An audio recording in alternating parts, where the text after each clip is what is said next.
नमस्कार, न्यूज़ 24 उत्तर प्रदेश उत्तराखंड में आपका स्वागत है। आपके साथ मैं हूँ मानस श्रीवास्तव। ब्राह्मण मतों को लेकर के बीते डेढ़ दशक से जो क्रेज बना हुआ है, वो खत्म होने का नाम नहीं ले रहा। ब्राह्मण मतों की आबादी बहुत ज्यादा नहीं कह सकते, लेकिन 8 से 10% तक बताई जाती है। 8% कुल ब्राह्मण मतदाताओं की आबादी है, लेकिन तमाम संगठन कहते हैं कि उनकी आबादी करीब 10% के आसपास है। ब्राह्मण मतों के बारे में ये कहा जा रहा है कि वो जिस पार्टी के साथ चला जाता है, वो भले ही अकेले किसी एक पार्टी को जिताने में सक्षम ना हो, लेकिन अगर वो किसी पार्टी के उसके मूल वोट बैंक के साथ मिल जाता है, तो सरकारें बनवा देता है। इसका पहला प्रयोग मायावती ने किया 2007 में, जब सोशल इंजीनियरिंग के जरिए उन्होंने अपनी मूल भावना को बदलते हुए ब्राह्मण न केवल कैंडिडेट्स उतारे, बल्कि ब्राह्मणों को अपने मंच पे बहुत ज्यादा प्रमोट भी किया। नतीजा ये हुआ कि पहली बार मायावती पूर्ण बहुमत की सरकार बनाने में कामयाब रही। उस वक्त ब्राह्मण मतों की अहमियत तमाम सियासी दलों को मालूम हुई। इसके बाद 2012 में लगभग यही प्रयोग अखिलेश यादव ने भी किया। हमने पहली बार देखा कि समाजवादी पार्टी के कार्यालय में मंच पर शंखनाद होते हुए नजर आते थे। वो ऐसी पार्टी जिनको ये कहा जाता था कि मुस्लिम परस्त पार्टी है या M22 समीकरण पर काम करती है, उसी के जरिए ही उसका जनाधार है। लेकिन ब्राह्मणों को साथ लाने में वो कामयाब रहे। मनोज पांडे समेत तमाम दूसरे जो बड़े ब्राह्मण नेता थे, उनके चेहरे को आगे किया गया। पूरे जिले जिले में, उत्तर प्रदेश के सभी जिलों में सभाएं की गई। नतीजा ये रहा कि जब ब्राह्मण वोट बैंक साथ में अटैच हुआ M22 फैक्टर के साथ, समीकरण के साथ, तो उसकी भी सरकार बन गई। मायावती आज भी अपने ब्राह्मण मोह को छोड़ नहीं पाई है, और इसके अलावा जो बदली परिस्थितियां हैं, उसमें एक नई खींचतान शुरू हुई है, और ये खींचतान शुरू हुई है भारतीय जनता पार्टी और समाजवादी पार्टी के बीच।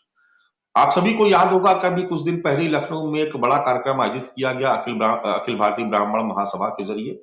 कहा यह गया कि वो ब्राह्मणों का कार्यक्रम है, ब्राह्मण अपनी ताकत दिखाएगा, लेकिन हमने देखा कि जो मंच पर जो लोग नजर आ रहे थे, उसमें से ज्यादातर भारतीय जनता पार्टी के चेहरे थे। चाहे हम बात करें ब्रजेश पाठक की या हम जितिन प्रसाद, तमाम ऐसे नेता थे। उसमें दूसरे दलों के जो ब्राह्मण बड़े नेता थे, उनकी भागीदारी नहीं नजर आई। जवाब में कल अखिलेश यादव ने समाजवादी पार्टी के कार्यालय में एक गुमनाम से संगठन राष्ट्रीय कार्यक्रम पार्टी के बैनर तले महाब्राह्मण सम्मेलन का आयोजन किया है। नाम दिया गया महाब्राह्मण महापंचायत। उस वक्त जब हमने बातचीत की, तो ये पता चला कि जो महाब्राह्मण है, उनका ये कहना है कि दरअसल ब्राह्मणों में वो पिछड़े की तरह है, दलित की तरह है। ब्राह्मणों से उनका रोटी बेटी का कोई साथ नहीं, लेकिन उनकी भी आबादी कम नहीं है। वो दावा कर रहे थे कि 10% में 5% हम हैं, यानी महाब्राह्मण है। तो ऐसे में क्या बीजेपी के ब्राह्मण के जवाब में समाजवादी पार्टी महाब्राह्मण को उतारने वाली है? महाब्राह्मण को लेकर के उत्तर प्रदेश के सभी 75 जिलों और 80 लोकसभा सीटों पर प्रचार का काम शुरू होगा। ये टीम जाएंगी जगह जगह, जो महाब्राह्मण के जो संगठन से जुड़े हुए लोग हैं, वो जाएंगे और बताएंगे कि समाजवादी पार्टी के पक्ष में वोट करें, और क्यों वोट करें ये भी समझाया जाएगा। तो कुल मिलाकर ये कहा जाए कि ब्राह्मण मतों में भी एक तरीके से विभाजन की कोशिश की जा रही है, और उसकी वजह यह है कि ब्राह्मण मतों को लेकर के अब तक का जो उत्तर प्रदेश में खास तौर से जो सियासी दलों का जो अनुभव रहा है, वो अपने आप में बिल्कुल अलग तरीके का रहा है। और एक कह सकते हैं कि एक नया प्रयोग उत्तर प्रदेश की सियासत में बीते डेढ़ दशक से जो हो रहा है, उसमें जो भी सियासी दल ब्राह्मण मतों को समझाने में, उनको रिझाने में कामयाब हो जाता है, उसकी सरकार बन जाती है। तो ब्राह्मण मत क्यों है जरूरी, आज इसी पर हम चर्चा कर रहे हैं। हमारे साथ तमाम खास मेहमान मौजूद हैं, आप सभी का उनसे परिचय करवा देते हैं। हमारे साथ कृष्ण मोहन पांडे जी भारतीय जनता पार्टी के प्रवक्ता है, वो इस चर्चा में हमारे साथ भागीदारी कर रहे हैं। उमाशंकर पांडे जी जो कांग्रेस पार्टी के प्रवक्ता है, वो भी चर्चा में हमारे साथ शामिल हो रहे हैं। इसके अलावा अशोक यादव जी जो अ, समाजवादी पार्टी के प्रवक्ता है, वो भी चर्चा में शिरकत कर रहे हैं, और वरिष्ठ पत्रकार हैं विजय उपाध्याय जी। खास तौर से उनको मैंने आमंत्रित किया है कि वो आज इस चर्चा में जरूर हमारे साथ भागीदारी करें। तो शुरुआत करते हैं भारतीय जनता पार्टी से। कृष्ण मोहन पांडे जी, ब्राह्मण मतों को लेकर के आप ये दावा कर रहे थे कि ब्राह्मण मत जो कहा यह जाता था कि सवर्ण यानी ब्राह्मणों बनियों की पार्टी है भारतीय जनता पार्टी, एक दौर में ऐसा माना जाता था। लेकिन धीरे धीरे ब्राह्मण आपसे अलग हुआ, मायावती के पास गया, फिर समाजवादी पार्टी के पास गया, फिर आप उसको अपने पास लाने में कामयाब रहे। लेकिन अब ब्राह्मण के जवाब में सपा का महाब्राह्मण। मनोज भाई, एक बात स्पष्ट कर दूं कि भारतीय जनता पार्टी पहले तो जातीयता पर विश्वास नहीं करती है। हम भारत के लोग देश के संविधान पे विश्वास करते हैं और उसी में आस्था भी रखते हैं। परंतु यदि जातीयता की बात कर ले, अखिलेश जी ने यदि, समाजवादी पार्टी ने यदि ब्राह्मण महाब्राह्मण का खेल जो इस तरह से शुरू किया है, तो एक बात स्पष्ट कर दूं मैं कि ब्राह्मण उत्तर प्रदेश में देश का ब्राह्मण समाज के लिए चिंतित रहता है। समाज के परिकल्पना, समाज की अच्छाई कैसे हो, समाज कैसे बेहतर की हो सके, इसके लिए सदैव चिंतित रहता है। और समाज का अंतिम पायदान पर खड़ा व्यक्ति कैसे प्रथम पंक्ति में खड़ा होकर समानता की दृष्टि में आ जाए, ऐसी परिकल्पना को स्वीकार करता है। रही बात उत्तर भारतीय जनता पार्टी के ब्राह्मण की, तो अब की भारतीय जनता पार्टी में ब्राह्मण की स्थिति क्या है, तो एक बात स्पष्ट कर दूं कि जो राष्ट्रवाद की परिकल्पना को स्वीकार करता है, जो सांस्कृतिक राष्ट्रवाद की परिकल्पना को स्वीकार करता है, ब्राह्मण उसके साथ खड़ा हो जाता है। और वर्तमान परिदृश्य में आप एक लंबे कालखंड से देखें तो भारतीय जनता पार्टी ऐसी पार्टी जो सांस्कृतिक राष्ट्रवाद को स्वीकार करती है, इस देश के राष्ट्रवाद को स्वीकार करती है, समाज के अंतिम पदान पर खड़े व्यक्ति को साथ लेके चलने के लिए उसको उदय की परिकल्पना को, अंत्योदय की परिकल्पना को लेकर चलती है, और ये परिकल्पना देश के ब्राह्मणों की है, तो निश्चित तौर पर ये सारी चीजें भारतीय जनता पार्टी के साथ होती दिख रही है। दूसरा विषय, यदि हम बात कर ले महाब्राह्मण ब्राह्मण की, तो कैटेगराइज करने की बाजार तक बात है, तो निश्चित तौर पर ब्राह्मण एक बौद्धिक जाति है और उसको इस बात का पता है कि इस देश का विकास, इस देश की सुरक्षा, इस देश की जो संरचना है, यदि बेहतरी के साथ आगे बढ़ सकती है तो भारतीय जनता पार्टी के साथ ही हो सकती है, और भारतीय जनता पार्टी के हाथों में ही बेहतर सांस्कृतिकवाद का, सांस्कृतिक राष्ट्रवाद का उदय हो सकता है या और आगे जा सकता है। इसलिए उत्तर प्रदेश का ब्राह्मण और देश का ब्राह्मण भारतीय जनता पार्टी के साथ खड़ा है। लेकिन जैसे कि आपने कहा कृष्ण मोहन पांडे जी की बीजेपी जात की राजनीति नहीं करती, तो इस बात से तो कोई इत्तेफाक नहीं रखेगा। आपके पास अपने अपने प्रकोष्ठ है, आप अनुसूचित जाति के भी आप सम्मेलन करते हैं, आप पिछड़ा वर्ग के भी सम्मेलन करते हैं, पिछड़े वर्ग की अलग अलग जातियों के भी सम्मेलन आपने किए, तो आप अब ब्राह्मण महासभा का जो आयोजन हुआ उसमें सब भारतीय जनता पार्टी के ही लोग थे उसमें। तो ये कहना कि हम बीजेपी जात की राजनीति नहीं करती, ये तो कोई मानेगा नहीं कृष्ण मोहन पांडे जी। और ब्राह्मण मतों का लालच आपको है। एक बात स्पष्ट कर दूं कि ब्राह्मण जाति के किसी संगठन ने कार्यक्रम किया और उनने जिन लोगों को आमंत्रित किया वो सारे लोग उनके साथ गए। अब उसमें संख्या भारतीय जनता पार्टी के लोगों की पहुंचने की संख्या ज्यादा थी, तो अब इसमें क्या कहते, दूसरे लोगों को लगता है कि ऐसे संगठन ब्राह्मण जाति के साथ हम नहीं खड़े होंगे, अन्यथा सपा के ब्राह्मण नहीं कहलाएंगे, अन्यथा बसपा के ब्राह्मण नहीं कहलाएंगे। परंतु उस मंच पे जाने वाले वो सारे लोग जाति के नाम पर यदि गए थे तो निश्चित तौर पर ब्राह्मण थे उनको मानते थे कि हम ब्राह्मण हैं, और वो भारतीय जनता पार्टी के यदि हो गए तो निश्चित तौर पर ये ब्राह्मण जाति जो महाब्राह्मण ब्राह्मण कर रहे हैं उनका भी चिंता का विषय होना चाहिए कि एक बड़ा वर्ग जिसको यदि जाति की बात कर ले तो ब्राह्मण जाति स्वीकार करती है, तो निश्चित तौर पर भारतीय जनता पार्टी को स्वीकार करती है। उनको पता है कि उनके जो सामाजिक मुद्दे हैं, जो उनके समाज के प्रति चिंतन है, जो उनके राष्ट्र के प्रति चिंतन है, जो सांस्कृतिक राष्ट्रवाद के प्रति जो चिंतन है, वो भारतीय जनता पार्टी के साथ है। भारतीय जनता पार्टी इस पर विचार करती है और आगे बढ़ती है, जिसका प्रतिफल है कि अधिक से अधिक ब्राह्मण भारतीय जनता पार्टी से आते हैं। और इसका एक प्रभाव देखिए, अभी समाजवादी पार्टी महाब्राह्मण सम्मेलन करा रही है और दूसरी तरफ उनके राष्ट्रीय महासचिव कहते हैं कि ब्राह्मण धर्म है, ये हिंदू कोई धर्म नहीं है, ये ब्राह्मणवाद है, ये पाखंडवाद है, इससे समाज टूटता है, इससे समाज का नुकसान हो रहा है, रामचरितमानस की प्रतियां जला दो, क्या क्या ढेर सारी बातें हैं जो इस मंच पे मैं अपने मुंह से नहीं कह सकता हूं। तो एक तरफ तो आप ब्राह्मण जाल फेंक रहे हैं और दूसरे तरफ ब्राह्मण को गाली दिलवा रहे हैं अपने राष्ट्रीय महासचिव से। तो ब्राह्मण बौद्धिक जाति है ऐसा मैंने सुना है और महसूस रोज करते हैं हम लोग कि ऐसे लोगों से ब्राह्मण निश्चित तौर पर दूर रहेगा। और उसको पता है कि ब्राह्मण की जो विचारधारा है कि समाज संतुलित होकर चले, समाज में समन्वयता रहे और सांस्कृतिक राष्ट्रवाद अपने चरमोत्कर्ष पर जाए, तो इसके लिए भारतीय जनता पार्टी के साथ वो खड़े हैं। चलिए अशोक यादव जी के पास चलते हैं। अशोक जी, बीजेपी के ब्राह्मण के जवाब में आप महाब्राह्मण को लिया, यानी इसमें भी आपने पीडीए खोज लिया। ये मानव जी, जब जहां जहां उपेक्षा होगी समाज में, जहां जहां उपेक्षा होगी वहां वहां समाजवादी पार्टी खड़ी रहेगी, चाहे वो उपेक्षित वर्ग ब्राह्मण हो, चाहे महाब्राह्मण हो, चाहे ओबीसी हो, चाहे दलित हो, चाहे पिछड़ा हो, जो भी हो। तो इस क्रम में महाब्राह्मण समाज को जिस तरह से आपने देखा होगा कि उसके पदाधिकारियों ने किस तरह से बयान दिया कि हम लोगों का रिप्रेजेंटेशन भारतीय जनता पार्टी की सरकार में क्या है। तो रह गई बात महाब्राह्मण समाज की और ब्राह्मण समाज की, अभी जो हमारे मित्र भाजपा प्रवक्ता जी कह रहे थे, आप ये बताइए जो उत्तर प्रदेश सरकार है या एआईयू का योगी सरकार, इसमें ब्राह्मण समाज का जो रिप्रेजेंटेशन दिया गया है, क्या उनके पास मंत्री के अलावा पावर भी है क्या? मुझे तो लगता है कि ये दोनों चीजें बड़ी अलग अलग है। आपने मंत्रालय दे दिया है लेकिन उनके पास पावर नहीं। आपने देखा होगा किस तरह से ब्रजेश पाठक जी या जितिन प्रसाद जी आए दिन जाके अमित शाह जी के यहाँ, मोदी जी के यहाँ हाजिरी लगाते हैं कि हमारी सुनी नहीं जा रही है उत्तर प्रदेश की ब्यूरोक्रेसी द्वारा। आपने इसके पहले देखा होगा जितिन प्रसाद कैसे कितना बवाल हुआ था और वो कैसे कैसे शांत हुआ। तो उनको तो विधानसभा में लॉलीपॉप मिनिस्टर भी कहा जाता है। अभी हमारे जो गाजीपुर के विधायक ओम प्रकाश सिंह ने कहा भाई ये तो लॉलीपॉप मिनिस्टर आपने बना दिया है। तो ब्राह्मण समाज के मंत्रियों को आप लॉलीपॉप मिनिस्टर बना रहे हैं। अच्छा, रह गई बात उस समाज के लोगों के साथ जो अन्याय हो रहा है, आपको मैं सिर्फ ज्यादा नहीं 2 उदाहरण दूंगा मानस जी।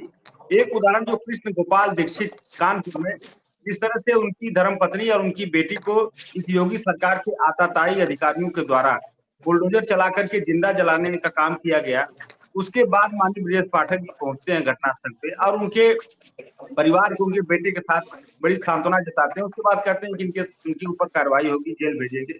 उन अधिकारियों के ऊपर क्या कार्रवाई हुई हमारे मित्र जरा बता दें। उन अधिकारियों के खिलाफ क्या कार्रवाई, क्या वो जेल भेजे गए या उनके ऊपर 302 या 307 की कार्रवाई हुई? ये सारी चीजें अगर हुई हैं तो बताएं। दूसरा एग्जाम्पल आपने देखा होगा सुल्तानपुर में डॉक्टर घनश्याम तिवारी के साथ जो घटना हुई, विभत्स घटना हुई। आपको तालिबान वगैरह में इस तरह की घटना होती जो ड्रिल मशीन से ड्रिल कर करके विभत्स तरीके से मारा गया। और मारने वाला कौन था? भारतीय जनता युवा मोर्चा का पदाधिकारी था, जिलाध्यक्ष था, तो उसका भाई जगत नारायण सिंह। तो क्या उसके खिलाफ क्या हुई? उसका तो 10 बाई 10 का एक छोटा सा कमरा गिरा दिया और कह दिया हाँ हाँ हाँ हो गए बुलडोजर कार्रवाई हो गई। और उसके बाद उनके खिलाफ क्या हुआ, एक्शन क्या हुआ? आपका बुलडोजर जस्टिस है तो जगत नारायण सिंह के लिए अलग बुलडोजर बनेगा आपके लिए। तो कहीं न कहीं इस तरह की चीजें जो ब्राह्मण समाज के जो उत्पीड़न किया जा रहा है योगी सरकार के द्वारा, उस उत्पीड़न के खिलाफ ब्राह्मण समाज आज नहीं तो कल चेतेगा। और महाब्राह्मण समाज ने तो चेत लिया है कि हमारा जो उत्पीड़न हो रहा है, और ये उत्पीड़न कौन कर रहा है? सरकार में बैठे लोग कर रहे हैं। उत्पीड़न कौन कर रहा है? क्या योगी सरकार कर रही है? कैसे कर रही है? जो मैंने आपको बताया कि उनके पास अधिकार नहीं है। तो समाजवादी पार्टी, आप ये बताइए कि लगातार जब से माननीय नेताजी की सरकार जब थी, उन्होंने जिनेश्वर मिश्रा जी को कितना बड़ा सम्मान दिया। हमारे माननीय राष्ट्रीय अध्यक्ष जब मुख्यमंत्री काल, तो उन्होंने एशिया का सबसे बड़ा जो पार्क बनवा करके उनको अमर कर दिया पंडित जिनेश्वर मिश्रा जी को लखनऊ में। इन्होंने क्या किया ये बताएं ना, जिससे ब्राह्मण समाज का इन्होंने सब कुछ कह रहे हैं कि हमने ब्राह्मण समाज के लिए किया हो गया। आपने किया क्या? आप ब्राह्मण समाज के लिए क्या कुछ जमीन पर तो कुछ करके दिखाएं। आपने सरकार में रिप्रेजेंटेशन दिया लेकिन उनका हाथ बांध दिया। आपने उनके नाम पे क्या किया भैया ये बताएं जरा। वोट तो आपको ब्राह्मण समाज भर भर के देता है। अयोध्या में कितने ब्राह्मणों का उत्पीड़न हुआ? पवन पांडे जी हमारे जो वहां के वर्तमान विधायक हैं, लगातार समाजवादी पार्टी कार्यालय में आते हैं ब्राह्मण समाज के लोगों को लेकर के, किस तरह से सरकारी उत्पीड़न होता है, उनकी जमीनों का जो है हेराफेरी की गई, लेकिन उनके साथ अन्याय हुआ, सब लोगों ने देखा। तो कहीं कहीं जो ब्राह्मण समाज है ये उपेक्षित है इस सरकार में। उपेक्षा की वजह से जो महाब्राह्मण समाज है वो हमारे साथ आने के लिए उत्सुक है, क्योंकि वो कह रहा है कि हमारे रिप्रेजेंटेशन सत्ता में नहीं है, न तो हमारे समाज के लोगों को टिकट दिया जाता है भारतीय जनता पार्टी के द्वारा। तो इस तरह की चीजें जो हो रही है मानस जी, तो कहीं न कहीं ब्राह्मण समाज समाजवादी पार्टी के साथ आ रहा है। और ये अच्छा साइन और सिम्टम है। अगर कोई भी वर्ग अच्छा अशोक यादव जी, आपको नहीं लगता कि ये एक तरीके से जातियों का और ज्यादा विभाजन हो रहा है? अब जैसे मान लीजिए कृष्णमोहन पांडे जी हैं, अब पांडे जी को मंत्री मान लीजिए कोई पांडे व्यक्ति मंत्री नहीं बन पाया, है तो सब ब्राह्मण ही। अब पांडे जी बात कहेंगे अग्निहोत्री जी मुझको भी, मैं अग्निहोत्री था मुझे नहीं बनाया, फिर उसके बाद कोई शुक्ला जी आ जाएंगे, फिर कोई मिश्रा जी। तो ऐसे तो फिर तो बहुत जबरदस्त तरीके से विभाग में फिर तो मंत्रालय बहुत बड़ा करना पड़ेगा। और ये तो मालूम पड़ा कि देश में हजारों उपजातियां हैं, हजारों ऐसी एक किसी जाति के कई सारे उसके खंड होते हैं। तो ऐसे तो सबको सरकार में एडजस्ट कर पाना बहुत मुश्किल हो जाएगा। ये तो एक नई तरीके की सियासत शुरू हो गई कि अब उसमें भी बंटवारा है कि अभी तक तो ब्राह्मण की बात हो रही थी, ठाकुर की बात हो रही थी, अब ठाकुर में भी तमाम सारी जातियां, तो कहां तक बांटते फिरेंगे? देखिए माने जी, सरकार ने रोहिणी कमीशन का गठन किया और उस कमीशन के गठन का उद्देश्य यही था कि पिछड़े समाज में कुछ जातियों ने ज्यादा लाभ ले लिया। यही उसका उद्देश्य है उस श्रोमणी कमीशन का। हालांकि अभी रिपोर्ट नहीं आई है, ना तो वो इम्प्लीमेंट हो पाई है। तो अगर इस तरह की सरकार कमीशन बना रही है तो जातियां, उपजातियां, इनके जो आरक्षण मिला है या जो आरक्षण का लाभ नहीं मिल पा रहा उपजातियों को, तो ये सरकार ने ही रोहिणी कमीशन गठन किया था, समाजवादी पार्टी ने तो नहीं किया था। तो कहीं न कहीं जो ब्राह्मण समाज में जो उपजाति है महाब्राह्मण, इसको अगर रिप्रेजेंटेशन नहीं मिला है तो क्यों नहीं ये सरकार कहती है कि उनको हम लोगों ने उपेक्षा का शिकार बनाया है। आप ये कह रहे हैं कि हम लोग जातिवाद की राजनीति नहीं करते, भारतीय जनता पार्टी सांस्कृतिक राष्ट्रवाद की बात करती है। आपसे ज्यादा जातिवादी दल तो मुझे लगता है कि हिंदुस्तान में कोई नहीं होगा। आप लोगों ने महामहिम की जातियां बताई, जाति बताई। मोदी जी खुद मंच से बताते हैं मैं ओबीसी समाज से हूँ, मैं फला उमाशंकर पांडे जी आगे, जरा उनसे भी एक कमेंट ले लेते, फिर चर्चा को आगे बढ़ाते। उमाशंकर पांडे जी, आप हमें सुन पा रहे हैं? जी जी बिल्कुल बिल्कुल जी। अच्छा उमाशंकर पांडे जी, ब्राह्मण जी, अखिल भारतीय ब्राह्मण महासम्मेलन यानी ब्राह्मण जो है वो बीजेपी ले जाएगी। अखिलेश यादव कह रहे कि महाब्राह्मण हमारे साथ है, तो एक के पास ब्राह्मण, एक के पास महाब्राह्मण, तो पांडे जी फिर कांग्रेस क्या करेगी? उसके पास कौन सा ब्राह्मण आएगा फिर? देखिए मानस जी, बहुत अच्छा है, विजय उपाध्याय जी बड़े पत्रकार हैं, आपने उनको जोड़ लिया और तब मुझे मौका मिला है। पहली बात तो आज मुझे शिकायत है मानस जी, आपने प्रोमो में 3 दलों के नाम लिखे, ब्राह्मण किसके साथ, कांग्रेस का नाम आपने नहीं लिखा। आपने मायावती जी का जिक्र किया प्रोमो में, आपके कांग्रेस का जिक्र नहीं है। अब आप सोचिए कि किस पार्टी, आपकी शिकायत दर्ज करी गई और मैं इसको ठीक करवाऊंगा। मैं इसको जब ये बुलेटिन रिलीज होगा इसको मैं ठीक करवाऊंगा जी।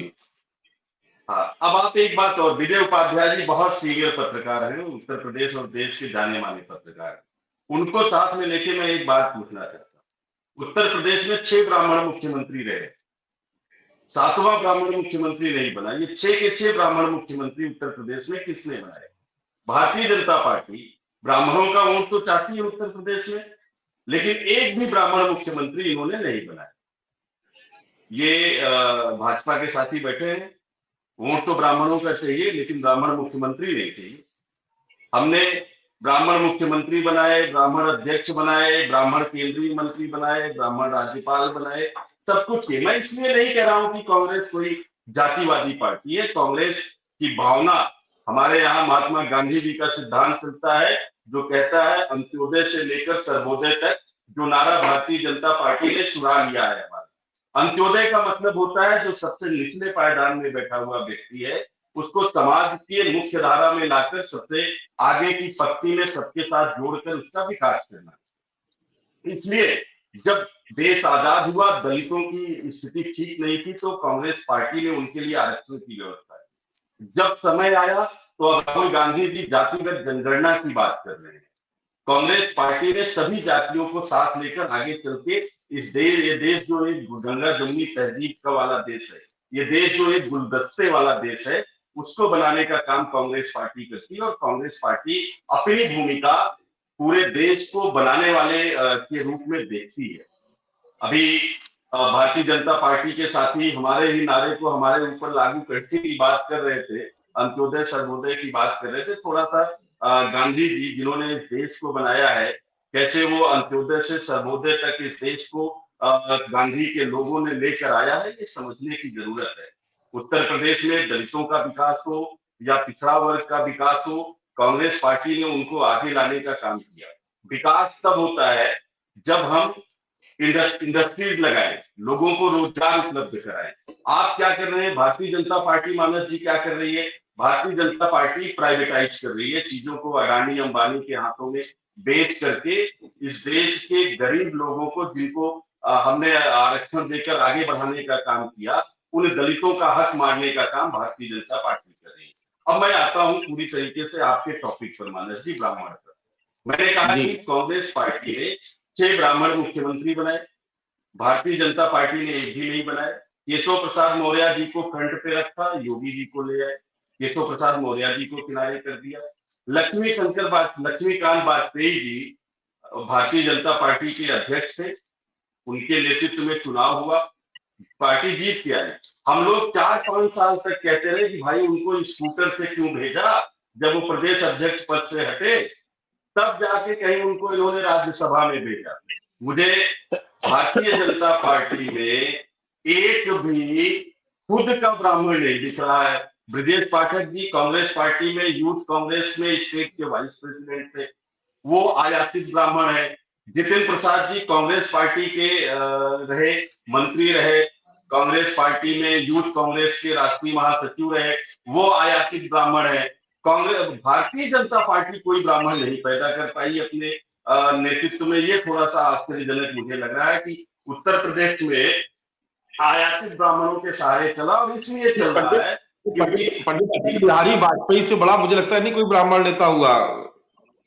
मैं उत्तर प्रदेश की बात कर रहा हूं मानस जी। मैंने पहले ही कहा कि उत्तर प्रदेश में भारतीय जनता पार्टी आयातित ब्राह्मण, और जब अटल बिहारी वाजपेयी जी की आपने बात कर दी तो मैं और लखनऊ से सांसद रहे थे इसलिए मैंने जिक्र किया। नहीं, बिल्कुल आपने ठीक किया। मैं उनका भी 9 साल तक अटल बिहारी वाजपेयी जी बिस्तर पे पड़े रहे, कोई देखने नहीं गया, कोई फोटो हमने नहीं देखी कि नरेंद्र मोदी जी मिलने गए थे। लेकिन जब उनकी क्या कहते हैं अटल जी की डेथ हुई तो हमने देखा कैसा इवेंट मैनेजमेंट हुआ। उनकी अस्थि के साथ क्या क्या दुर्दशा इन लोगों ने किया वोट की राजनीति के चक्कर में, वो पूरे देश ने देखा।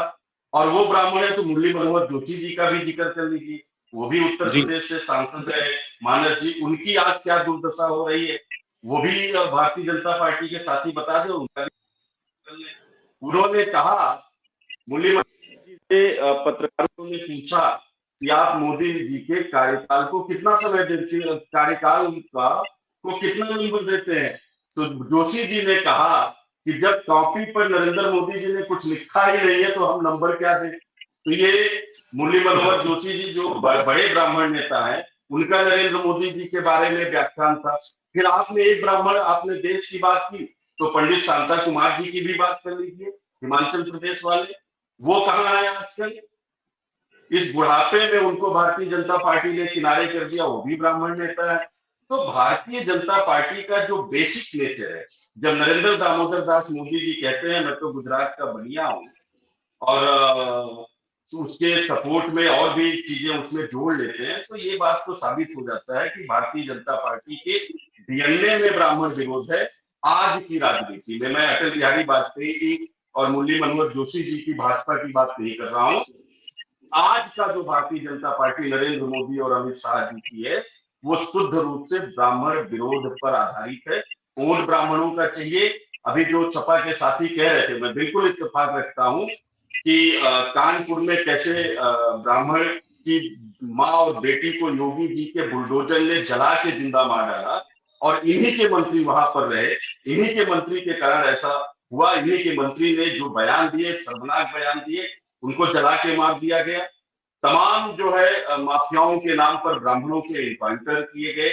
750 से ज्यादा ब्राह्मण जो है योगी जी की सरकार में मार दिए गए, या उनको जो है दफन कर दिया गया, जला दिया गया। वो पूरी लिस्ट है। और अगर इस लिस्ट से कृष्ण मोहन पांडे जी असहमत हो जाए मानस जी, मेरे पास एक गवाह है जो ये साबित करेगा कि हाँ इतने ब्राह्मणों का मर्डर योगी सरकार में हुआ, और वो ब्राह्मण संजोग से भारतीय जनता पार्टी में कैबिनेट मिनिस्टर है, जितिन प्रसाद जी।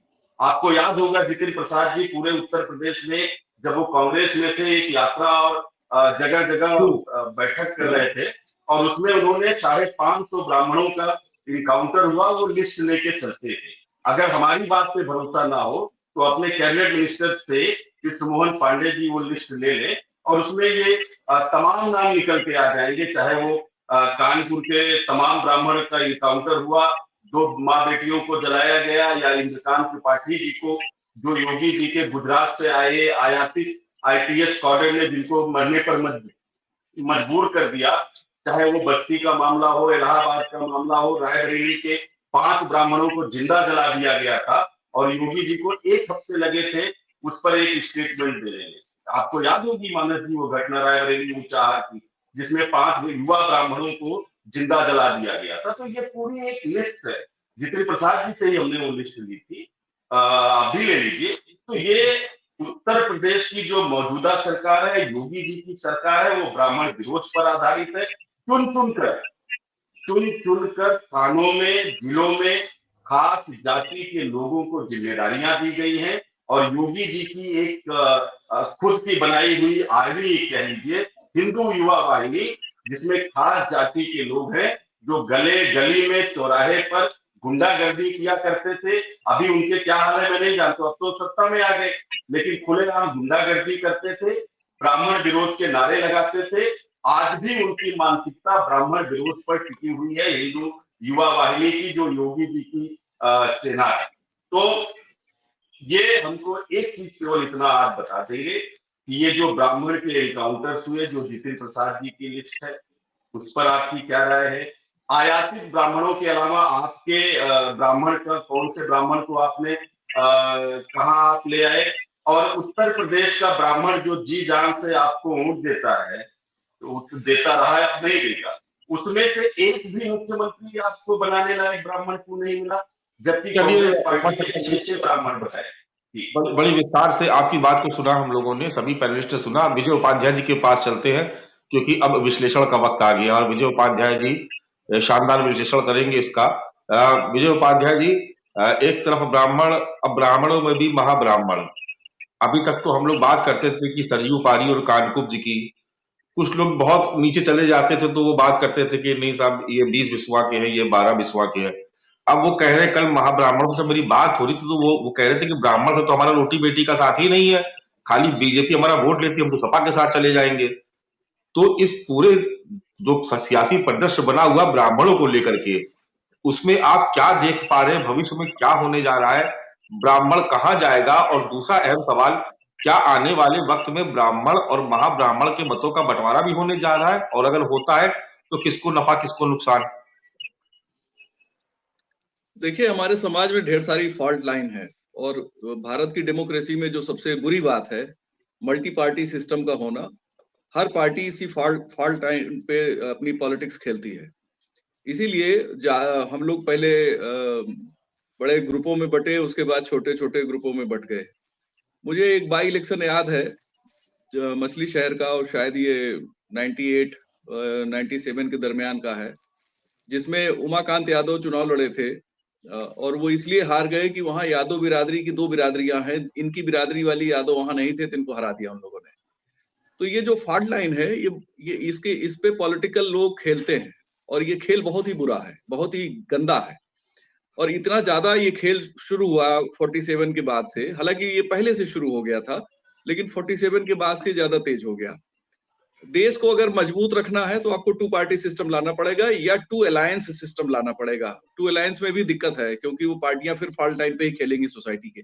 दुनिया में कोई ऐसा देश नहीं है जहां फॉल्ट लाइन ना हो, चाहे वो इस्लाम हो, क्रिश्चियनिटी हो, सब जगह इस तरह के। इवन की हमारा जो सनातन धर्म से निकला हुआ बौद्ध धर्म है, उसमें भी महायान, हीनयान और तमाम है, और इस्लाम में तो 73 फिरके और उसके बाद भी तमाम और चीजें हैं।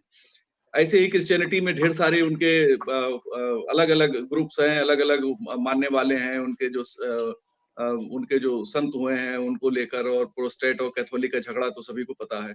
तो हिंदू समाज में भी है। हमको कहा जाता है कि हम जातियों वाले ही समाज हैं, तो हम मानते हैं हम जातियों वाले समाज हैं, लेकिन ये जो फॉल्ट लाइन पे खेल हो रहा है ये बड़ा बुरा है।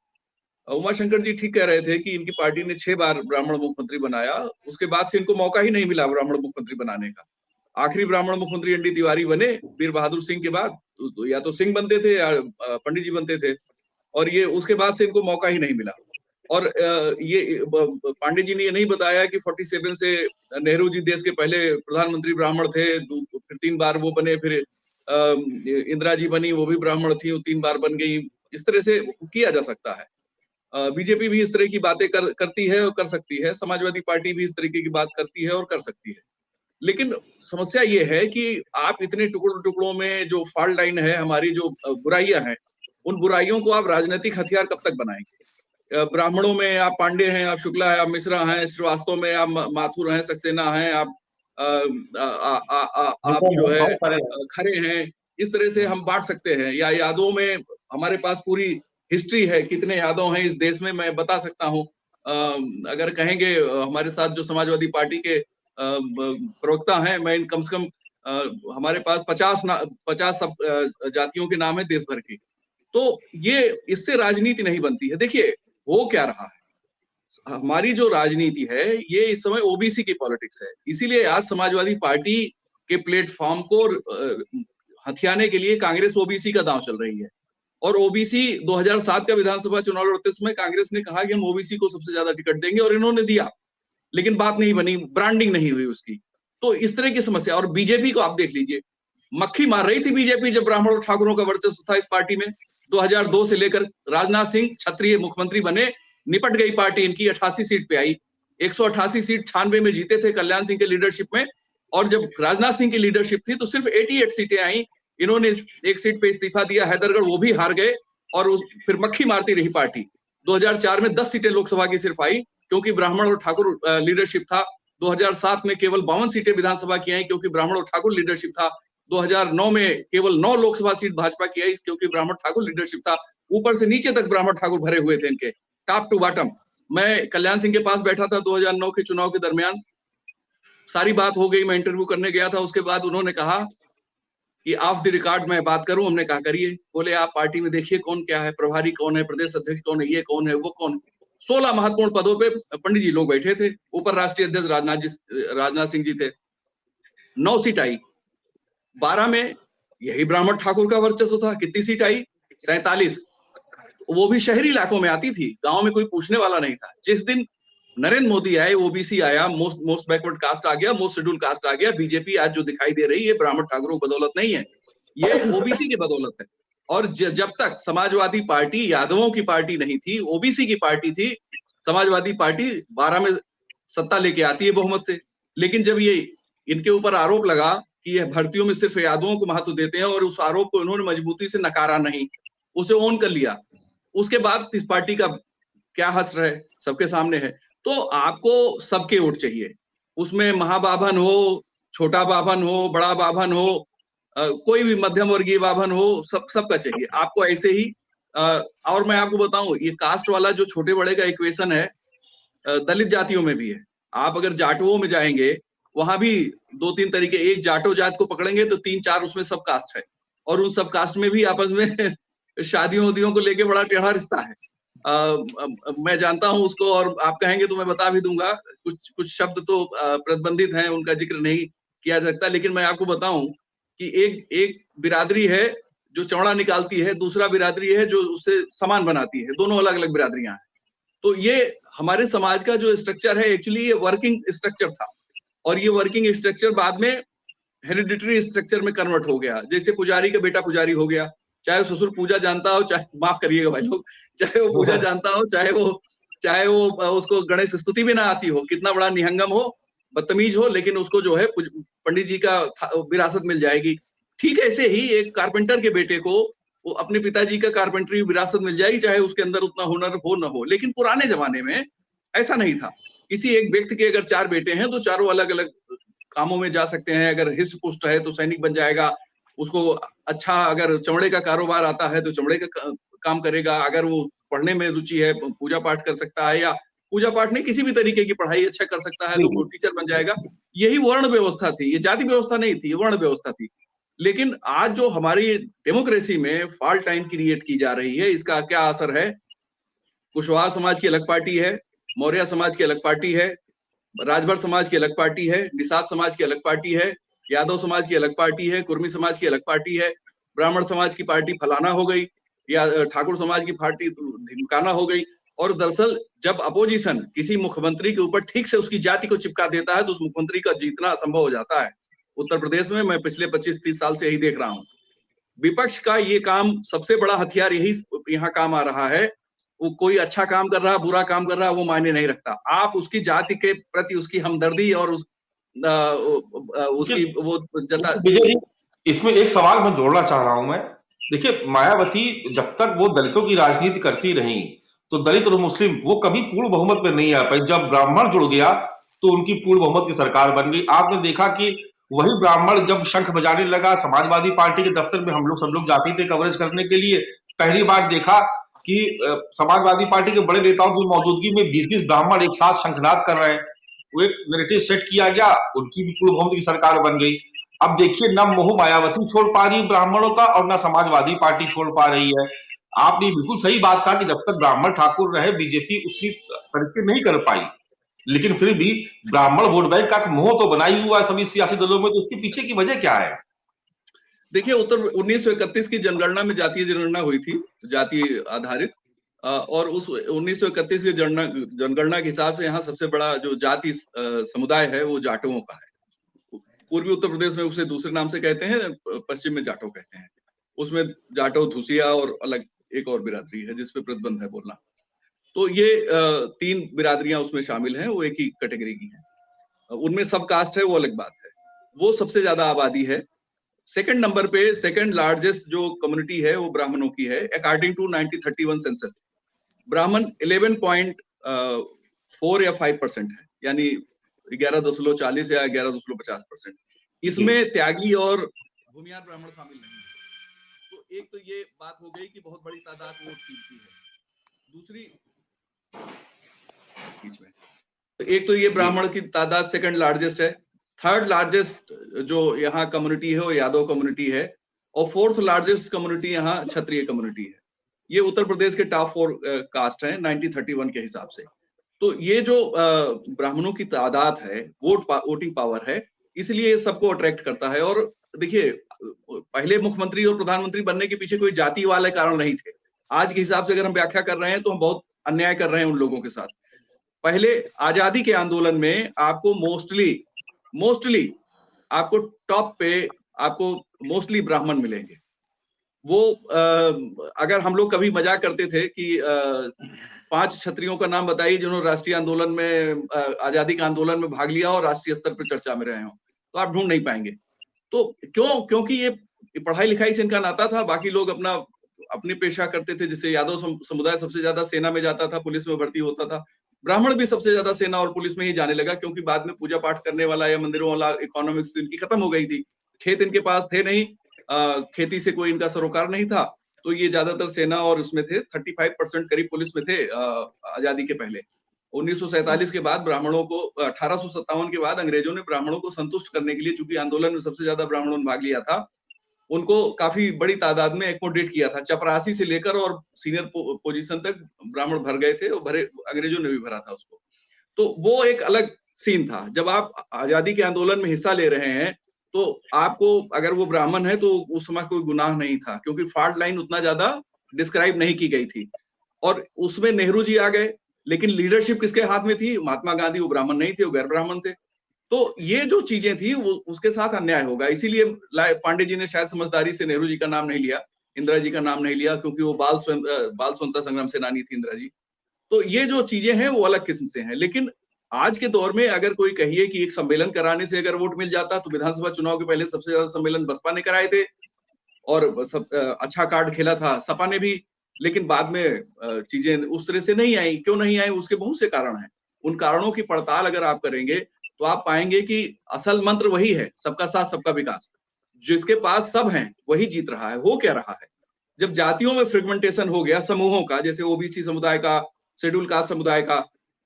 और ये भी मैं बता दूं एक लाइन में, बसपा की अगर बहुमत की सरकार न होती तो उनका जो शेड्यूल कास्ट समुदाय है बटता ना। बटा क्यों? मायावती जी हर जगह जाटों को रखती थी, बाकी को किनारे कर देती थी। आप देख लीजिए, क्षत्रिय भाईचारा कमेटी बनाती थी, उसमें 2 जाटो जरूर रहेगा। ब्राह्मण भाईचारा कमेटी बनेगी, उसमें 2 जाटो रख देती थी।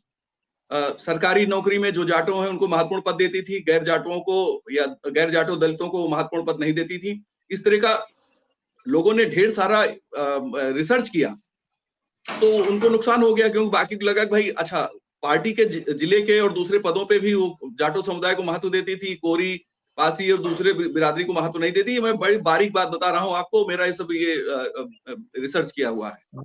तो बाकी जातियां नाराज हो गई। वो 2012 में अखिलेश जी की तरफ गई लपक के। काफी लोग गए, वो लोग भी गए जिनको मायावती ने 2007 में जोड़ा था। अखिलेश जी की बहुमत की सरकार बन गई, लेकिन अखिलेश जी की सरकार पे भी यही आरोप चिपक गया कि हर जगह, अब वो सच था झूठा था, उन्होंने उसको काउंटर उस तरह से नहीं किया जैसा करना चाहिए था, लेकिन वो हुआ, आरोप लगे। और उन आरोपों के का असर ये हुआ कि कुर्मी समुदाय इनसे नाराज हो गया और बाकी ओबीसी समुदाय इनसे छिटक गया। मोस्ट शेड्यूल कास्ट पहले से छिटक चुका था बसपा से, जो इनकी तरफ आ रहा था वो यहाँ से भी भाग खड़ा हुआ, क्योंकि इनको लगा कि हमको यहाँ तो भाई 2 लोगों का वही खाली फायदा होगा, बाकी किसी का सुनवाई नहीं होगी। अचानक मोदी जी आ गए, इन्होंने सबका साथ सबका विकास कर दिया, तो सब वहां एकजुट हो गए हैं और आज भी एकजुट हैं। वजह क्या है? मोदी जी ने उनको सरकारी योजनाओं का लाभ देना शुरू किया। अभी हम लोग गए थे, ये जो विकसित भारत यात्रा है, कई जगहों पे हमने जाके उसका देखा, तो लोग उसकी तारीफ कर रहे हैं, मोदी की तारीफ कर रहे हैं। और मैं बता रहा हूं कि ये कोई छिपी हुई बात नहीं है, मैं कोई बायस्ड नहीं हूं मोदी जी को लेकर, लेकिन ये सच्चाई है कि गरीब आदमी कह रहा है भैया, अब वहां मैं 2-3 जगह गया जहां पे लोगों ने कहा कि भैया हमें आधार कार्ड है लेकिन अनाज नहीं मिल रहा है। गरीब आदमी थे, तो वहां लोग मौजूद थे, वो उसका समाधान भी कर रहे थे। तो ये जो चीजें हैं, ये कोई एक ये प्रतीकात्मक है जातीय सम्मेलन। आपको इसको प्रतीकात्मक से हटा के अपने संगठन में घुसेड़ना पड़ेगा।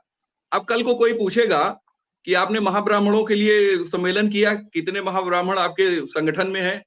फिर बाद में लोग पूछेंगे कितने को टिकट आपने दिया? टिकट भी दे देंगे तो जीत के आ गए अगर एक दो, तो कहे महाब्राह्मणों को आपने मंत्री बनाया, नहीं बनाया तो आपने तो बड़ा अन्याय किया। इस तरह से पॉलिटिक्स अगर कोई कर रहा है तो वो गलत कर रहा है। इससे पॉलिटिक्स नहीं होती है। आपको सबको लेके चलना है तो सबके लिए आपको एक कॉमन एजेंडा देना पड़ेगा। जो कांग्रेस आजकल कोशिश कर रही है समाजवादी पार्टी के पैरेलल, वो अपने को ओबीसी पार्टी घोषित कर रही है। मुझे तो नहीं लगता कि कांग्रेस अब इससे अपने आप को विड्रा कर सकती है। जो बात राहुल जी बार बार कह रहे हैं, हर जगह वो ओबीसी ढूंढ रहे हैं, तो मुझे लगता है एक दिन जैसे दलित अध्यक्ष हो गया पार्टी का, तो अब ओबीसी की बात कोई पूछ लेगा कि साहब आप तो कहते हैं ओबीसी का, उत्तर प्रदेश में ओबीसी सबसे बड़ी कास्ट है, यहाँ 85% 75% दलित और ओबीसी हैं, आपने तो एक भूमिहार ब्राह्मण को बैठा रखा है। तो राहुल जी के पास दिक्कत हो जाएगी, वो सोचेंगे हाँ 1-2 महीने पहले इनको चेंज किया जाए, फिर किसी और को रखा जाए, क्योंकि आपकी पार्टी के एजेंडे में है। तो राजनीति अगर आप इस तरह से करेंगे तो बड़ी दिक्कत होगी। मैं ऐसा मानता हूं कि आपको सबको साथ लेके चलना पड़ेगा, तभी, क्योंकि बूथ पे सभी का वोट आएगा, तभी आपको फायदा होगा। अगर आपके खिलाफ लोग खड़े हो गए तो आपने फायदा कम किया, अपना नुकसान ज्यादा कर लिया। जो कास्ट की राजनीति कर रहा, कास्ट के इक्वेशन में आप देखिए 2012 के बाद लोग जीत नहीं पा रहे हैं। 12 में अखिलेश जी कास्ट की लाइन पे नहीं जीते थे, ना मायावती 7 में कास्ट की लाइन पे जीती थी, और जो कास्ट की लाइन पे खेले हैं उनको नुकसान हुआ है। जब मायावती जी ने कास्ट लाइन ली 17 में, उन्होंने कास्ट का रिलीजन की लाइन ली थी कि इस बार हम 100 देंगे, मुस्लिम दिया उन्होंने, 101 मुस्लिम दिए, पार्टी साफ हो गई। 17-18 इनके 19 जीत के आए थे लोकसभा विधानसभा में। तो ये इसको देखना पड़ेगा। बात करने में तो बहुत अच्छा लगता है कि हाँ हमने ये कर दिया, उन्होंने ये कर दिया, लेकिन आपको अगर डेमोक्रेसी में 100 वोटों में से 60 वोट चाहिए, 70 वोट चाहिए, तो आपको सभी दरवाजे खटखटाने पड़ेंगे। किसी एक कम्युनिटी की तरफ आप जाएंगे तो बाकी कम्युनिटी आपसे नाराज हो जाएगी। और इस समय माहौल ऐसा ही है, जिस कम्युनिटी के पक्ष में आप ज्यादा मजबूती से खड़े होंगे, क्यों अपना दल नहीं पनप पा रही है? राजभर समाज पार्टी क्यों नहीं पनप पा रही बिना किसी सहारे के? निषाद पार्टी बिना सहारे क्यों नहीं पनप पा रही? क्योंकि वो अपनी एक कास्ट को डिफाइन कर चुके हैं। बाकी फिर उनको वोट कोई क्यों दे? उन्होंने कह दिया भाई हम तो राजभर की पार्टी है, तो हम क्यों वोट दें आपको? तो कोई कारण होना चाहिए ना। तो ये काम समाजवादी पार्टी भी कर रही है। उन्होंने अपने को रिवैम्प किया है, नए तरीके से ढाला है। विधानसभा चुनाव में उसका फायदा मिला, 37.25% वोट इनको मिल गए। जी, उमाशंकर जी कुछ कहना चाह रहे थे, उसके बाद कृष्ण मोहन पांडे जी की पास। जी उमाशंकर जी कुछ कह रहे थे आप। जी देखिए, पहली बात तो ये कि कांग्रेस पार्टी जाति की राजनीति नहीं करती और ना हम ओबीसी की राजनीति कर रहे हैं। पहले कांग्रेस पार्टी को दलित, ब्राह्मण, मुस्लिम की पार्टी कही जाती थी, क्योंकि ये वो दौर था जब हमने जहां से हमने शुरुआत की, दलितों को हमने आरक्षण दिया, हमारे ऊपर दलितों का तमगा लग गया। नीयत क्या थी? नीयत ये थी कि दलित सबसे निचले पायदान पर है, उनको आगे लाए।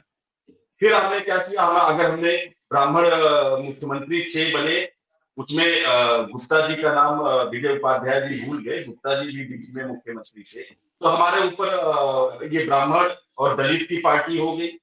मुस्लिमों के खिलाफ भारतीय जनता पार्टी, जो उस समय जनसंघ, उसके पहले हिंदू महासभा थी, वो जो वितंडावाद करती थी, उनको दुश्मन बनाकर अपनी राजनीति करती थी, धनाधन फायरिंग करती थी धार्मिक ध्रुवीकरण के लिए। कांग्रेस पार्टी उसका विरोध करती थी। हमारे ऊपर मुस्लिम तुष्टीकरण की तमगा लग गया, तो कांग्रेस किसकी पार्टी बन गई? दलित, ब्राह्मण और मुस्लिम की। अब कांग्रेस पार्टी को ये लगता है कि जो पिछड़े वर्ग के लोग हैं, उनको समाज की मुख्य धारा में आगे लाना, उसमें तमाम जातियां, मैं चाहे वो निषाद की बात कर लीजिए, मल्लाह की बात कर लीजिए, राजभर की तमाम जातियां हैं, वो कोई ओबीसी की जो जातियां, उनको आगे लाने के लिए आज राहुल गांधी जी अगर कह रहे हैं कि सबको इकोनॉमिकली और सोशली आगे बढ़ाने के लिए इनकी जाति जनगणना जरूरी है, तो उसके लिए अब हम पर ओबीसी की राजनीति करने का आरोप लगे।